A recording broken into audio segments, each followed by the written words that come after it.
Смяната би следвало да бъде коментирана в рамките на политическата сила, от която съм излъчен. Но нека пак да го кажа с огромно спокойствие. Никога не съм се безпокоял. От първия ден, в който съм в тази позиция, разбира се, не си прави илюзии. Занимавам се с политика вече повече от 25-6 години, така че съм абсолютно спокоен. По силата на Конституцията ние имаме задължения. Българската армия, въоръжените сили са отговорни за националната сигурност на страната. Тоест, при частична или пълна мобилизация, знаете, че изпълнявайки законите и разпоредбите на Конституцията, ние трябва да мобилизираме определен кръг от физически лица, които са годни за военна служба. В този смисъл, ние бихме желали тези списъци да бъдат предоставени на въоръжените сили от служба ГРАО, за да разполагаме с тях. По отношение на въпроса, не, те няма да бъдат подканени за допълнителна подготовка, нито ще имат задължението да извършват каквито и да са дейности и отношения спрямо военните окръжия и въоръжените сили. Единствено ще ги водим на регистър при нас, което е и наше задължение, разбира се. Имаме чудесни взаимоотношения с министър Бъчварова.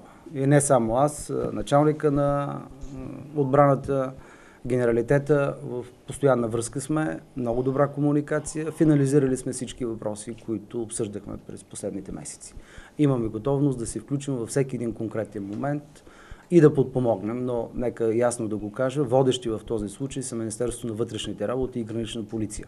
Във всеки конкретен случай, когато от нас бъде поискано това, ние ще откликнем с необходимите ресурси, с техника, личен състав, за да подкрепим усилията на Гранична полиция и МВР.